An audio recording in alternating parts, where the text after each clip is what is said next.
चलिए आज बादलों के घर यानी मेघालय की कहानी में उतरते हैं।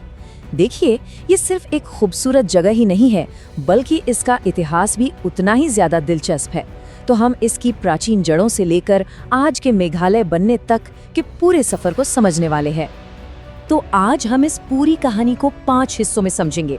सबसे पहले तो यही जानेंगे कि भाई इसका नाम मेघालय पड़ा कैसे। फिर यहाँ की प्राचीन जनजातियों से मिलेंगे, अंग्रेजों के साथ उनके संघर्ष को देखेंगे और फिर जानेंगे कि कैसे एक नए राज्य का जन्म हुआ। और हाँ, आखिर में हम इसकी अनोखी विरासत की भी बात करेंगे।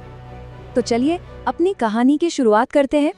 सबसे पहले ये समझते हैं कि मेघालय को बादलों का घर क्यों कहा जाता है और यहाँ समाज की ऐसी कौन सी अनोखी बात है जो इसे बाकी सबसे बिल्कुल अलग बनाती है।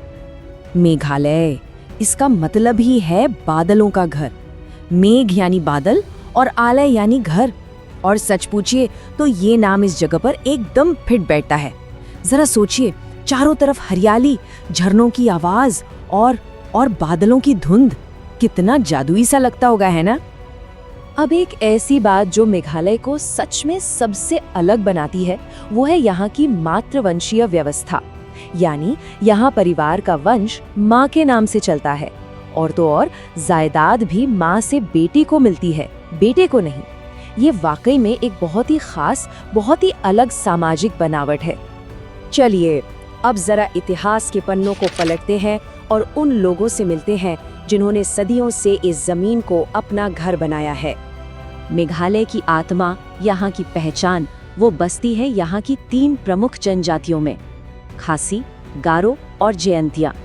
इन सभी की अपनी अपनी भाषाएं हैं, अपने रीति रिवाज हैं, अपनी कहानियां हैं, जो सब मिलकर इस राज्य को इतना रंगीन और खूबसूरत बनाती हैं। और यहाँ एक बहुत ही दिलचस्प बात है, इन जनजातियों की भाषाएं भी आप देखिए अलग अलग परिवारों से आती हैं। खासी भाषा का संबंध दक्षिण पूर्व एशिया की भाषाओं से है, तो वहीं गारो भाषा की जड़ें तिब्बत और बर्मा की भाषाओं से जाकर जुड़ती हैं। इससे ये साफ पता चलता है कि ये इलाका हमेशा से ही अलग अलग संस्कृतियों का एक मिलन स्थल रहा है। ये जानना बहुत जरूरी है कि अंग्रेजों के आने से बहुत पहले से ही यहाँ के लोगों ने अपने समाज को चलाना सीख लिया था। खासी और जयंतिया लोगों के अपने छोटे छोटे राज्य थे और वो अपनी आजादी को लेकर बहुत सजग थे, अपने फैसले खुद लेना पसंद करते थे। लेकिन फिर कहानी में एक बड़ा मोड़ आया जब अंग्रेज यहाँ पहुँचे। चलिए देखते हैं कि उनके आने से यहाँ क्या कुछ बदला और यहाँ के लोगों ने अपनी आज़ादी बचाने के लिए कैसे लड़ाई लड़ी। जैसा कि हम देख सकते हैं, अंग्रेजों ने धीरे धीरे यहाँ अपना कब्जा जमाया। बात है 1826 की, जब एक संधि के बाद उन्हें यहाँ पैर जमाने का मौका मिला। लेकिन यहाँ के लोगों ने चुपचाप हार नहीं मानी।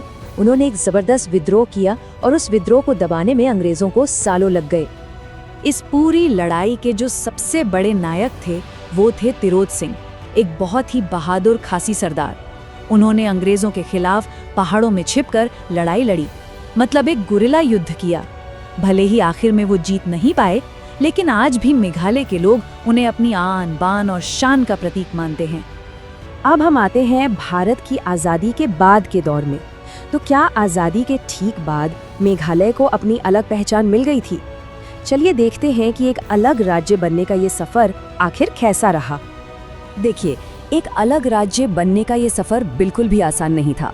आज़ादी के बाद ये पूरा इलाका असम का ही एक हिस्सा था, लेकिन यहाँ के लोगों को लगा कि उनकी जो अनोखी संस्कृति है, उनकी जो पहचान है, उसे बचाने के लिए एक अलग राज्य का होना बहुत ज़रूरी है। सालों तक शांति से आंदोलन चले और आखिरकार उनका सपना सच हुआ। और वो ऐतिहासिक दिन था 21 जनवरी 1972। ये तारीख मेघालय के इतिहास में हमेशा हमेशा के लिए याद रखी जाएगी। ये सिर्फ एक तारीख नहीं है, बल्कि ये सालों के संघर्ष और सपनों के सच होने का दिन था। जी हाँ, इसी दिन मेघालय भारत का 21वां राज्य बना। ये यहाँ के लोगों के लिए एक बहुत बड़ा पल था, जब उनकी अपनी सरकार बनी और उन्हें अपनी संस्कृति को आगे बढ़ाने का अधिकार मिला। तो ये तो थी इतिहास की बातें। आज का मेघालय कैसा है? चलिए इस खूबसूरत राज्य की कुछ खासियतों को एक साथ देखते हैं जो इसे इतना अनोखा, इतना खास बनाती हैं। तो यहाँ मेघालय की पूरी पहचान का एक बढ़िया सार है।